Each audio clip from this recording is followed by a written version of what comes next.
Hey, this is Cameron, and welcome to the practice log. Alright, well, we got a lot of stuff to do today, so let's go ahead and jump into it, shall we? Alright, back to it. I'm sorry that I have my hair up. I know that it's uncanny. Let me put this down for you.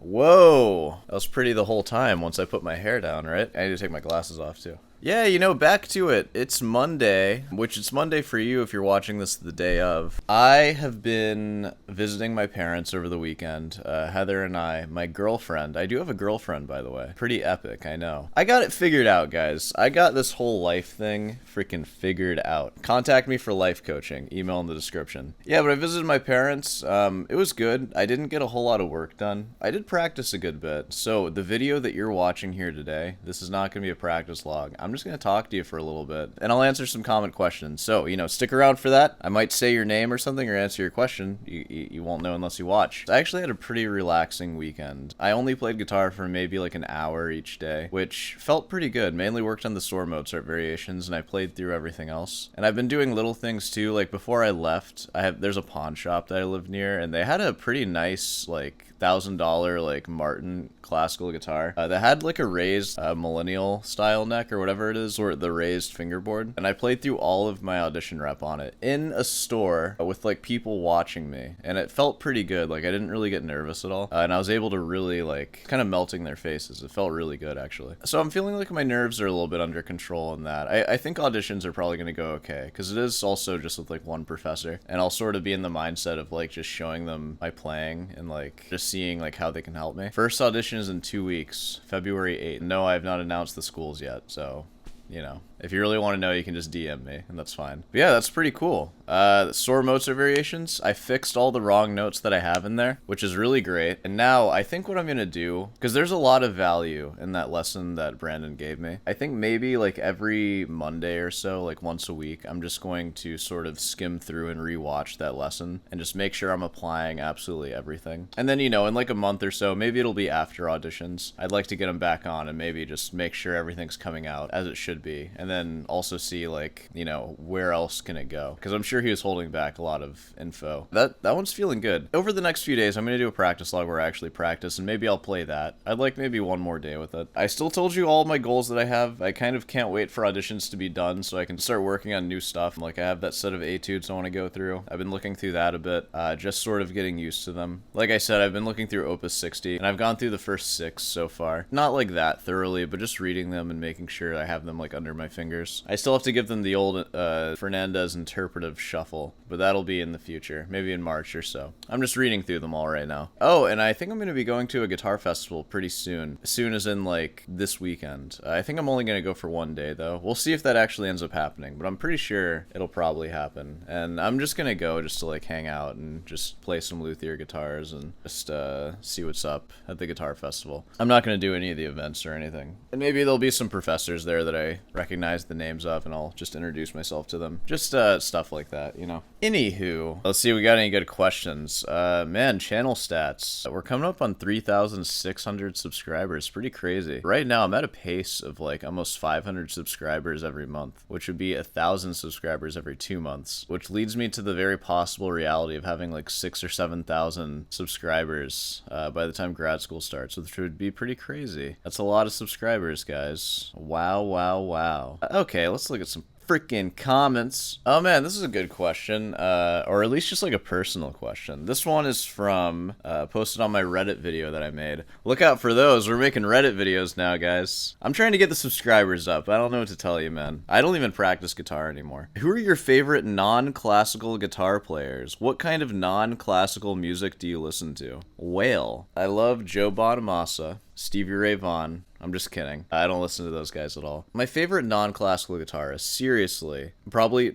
Joe Pass. We're starting like kind of still academic here. Wes Montgomery. Those are my 2 favorite jazzers. I mean, that's like everybody's 2 favorite jazzers, right? I used to listen to a lot of Jody Fisher guitar. He does like a lot of the chord melody sort of finger style stuff. He's pretty good. I listen to a lot of stuff like A Day to Remember. I don't know the names of the genres per se, like if that's like metalcore. I don't want to embarrass myself here. Heather knows way more about that stuff than I do. She can tell me. I like MCR. I like Panic at the Disco. I like Bach and Soar. And yeah, that's the non-classical stuff that I listen to. I like jazz a lot. Probably my favorite one to listen to is Oscar Peterson, especially Oscar Peterson with Joe Pass and their bass player who they have. I just like the timbre of all those instruments. I like Charlie Parker too, but the saxophones can be a little much at times. You said, I really want to learn proper classical technique and I want to get lessons from you. Aw, thank you. You should. Do it. Now's the time. Oh yeah, and this is Powdered Walnut, by the way. I forgot to say her name. But I'm self-taught and worried I've built up too many bad habits over the years and it'll be a waste of your time. Oh,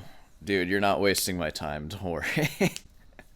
I can help you with your technique and stuff. And even if you're a slow learner, that's completely fine. I mean, that's why I charge a rate. I love your videos. Wow, I didn't think this would be such a nice comment when I started reading it. You will do so great in your auditions. I'm excited to watch your journey. I'd love to be a 1/10 of the player you are. Oh, dude, that's very doable. I'd love to be 1/10 of, like, the GFA winners right now. That'd be pretty crazy. You can definitely be 1/10 of me, for sure. Here's a little fun game for y'all back at home. If you ever want to see what a 90% reduction of your playing is, and, or maybe even more, like 95, but you keep all of your knowledge, try playing the other way. Oh god, it feels so weird. So let's say that you're someone who's not as good at guitar as me, and you hear this.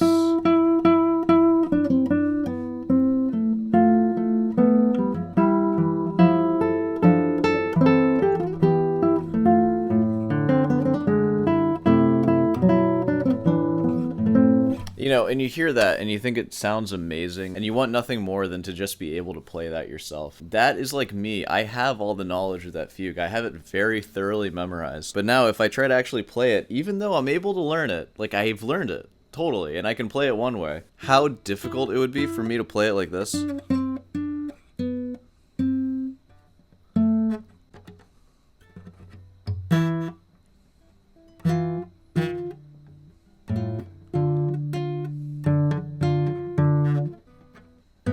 Like, it's not gonna happen. So I have that fugue fully memorized, but it's so hard. Like, if my fingers aren't trained to play it, I'm not gonna be able to play it. Like, take two kids of equal talent, like say that they're twins or something. They both hear the fugue and they're both enamored by it, and one goes straight for the fugue, and the other one, and I'm playing left-handed right now, so this is my, you know, goes for this. I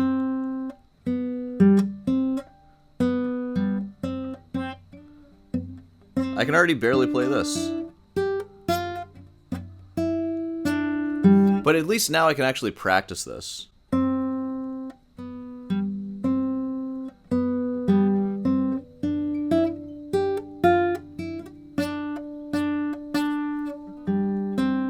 If you spend like a month or so on that, becoming proficient at that, and gradually building to harder and harder pieces, and then over the course of 5 years of diligent classical training, you'll make your way to the fugue. If one of the twins ends up doing that, and the other one starts off the way that I said, one's going to get a scholarship to wherever they want, and the other one is going to give up, probably on guitar, or just never achieve what they want. I don't really know why I went into that. It's because of the 90% reduction thing. It just shows you what it's like to be a beginner again, but still keep your same knowledge. And it really shows you as a beginner, it doesn't matter if you can conceptualize the piece. If your technical ability is not there, and if you're not playing it effortlessly with your technique, you're kind of wasting your time a little bit. Like, you should play something that you can understand and that you have a chance of actually being able to play well. You can slowly build it up from there. Like, I could line up like 50 pieces before the fugue that are easier than the fugue in order of easiest to hardest, that if you spent like, you know, a month on each of those pieces, or maybe like 2 months later on, 3 months and so on, you would eventually make your way to something like the fugue. Something to try playing your guitar backwards, or left-handed or whatever, or right-handed if you usually play left-handed. And if you're Michelangelo Badio, then I don't know, just do whatever you do. Yeah, but you know, if you want lessons, feel free to send me an email or whatever, and that goes for anybody too. And I've said this before, like, especially if you just want to like try a lesson, like doing one can be good. I can just sort of give you the information that I think is going to be helpful for like the next few months of your practice. And yeah, and that's something that you can definitely do. So, you know, feel free to reach out if you want. Emails in the description, of course. There's no bad habits that can't be fixed. I'm 26, almost turning 27. I started this channel when I was 25, by the way. Dang. I'm just getting older. I'm gonna be 30 at some point. I'd like to have my master's degree before I'm 30. Wouldn't that be nice? I will, by the way. And I played guitar during the most formidable years of my life, like between 11 and 17, 18, where I only played electric. And I have since had to change my hand posture, like, entirely. Like, I used to play with, like, my thumb up here. Like, you know, I played like that, like a rock, jazz, blues guy. My hands don't look like that anymore, of course. And I had these like awful fingerstyle technique habits. I played a lot of guitar then too, so it was really ingrained. But the thing is, when you're learning new techniques, as long as you know the technique that you're supposed to be practicing, and if you know to isolate the technique, don't do too much stuff at once. Like, I would practice just doing free stroke, just by itself like that, with one finger. Just doing that. And in fact, I only worked on free stroke, like, up until 3 or so months ago, and I've been going, like, hardcore on rest stroke. And just from, like, 3 months of doing that, rest stroke is already seeping into my playing. From isolating rest stroke. And, like, by isolating, I've been using it on scales, but, like, scales are so easy for me at this point that it is basically, like, isolation. But I also isolate them, too, with just repeating a note with, like, speed burst rest stroke or something. So, you know, that's the thing.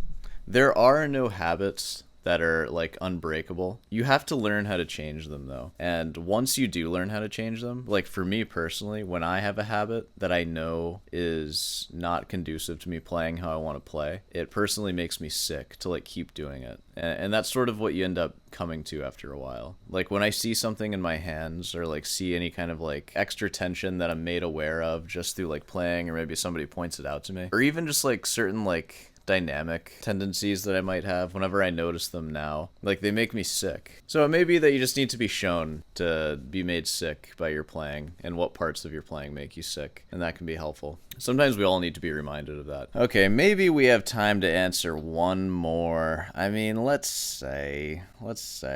Alright, so this one is from Alan Nosa. You can get electric hand warmers, by the way. Not sure if you've seen them. A lot of people have mentioned electric hand warmers. My hands have had, like, a rash or something on them. Like, it looks like an eczema rash, which, like, I don't care. I already have the girlfriend, like I mentioned, so I can say stuff like, my hands, I need ointment for my hands. I do. I need ointment for my hands, or else they chafe and burn. Yeah, and I think what's causing it is using, like, hot water to heat my hands up. I might need to buy electric hand warmers, like the ones that gamers use, and just keep them in my pocket or something. I also got gloves, too. I'm gonna wear gloves to my auditions.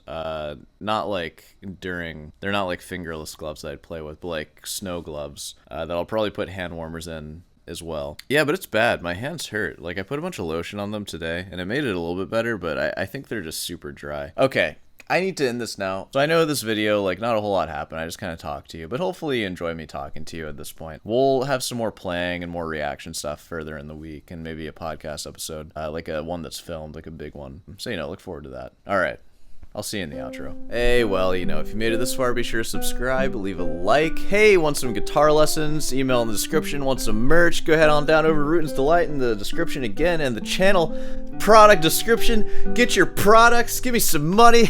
Okay. Yeah, thanks for watching. I'll play guitar in the next one. Leave some comment questions. I'll answer them in the podcast or in the chair like I've done here. And I think we can wrap it up there. So, I'll see you in the next one.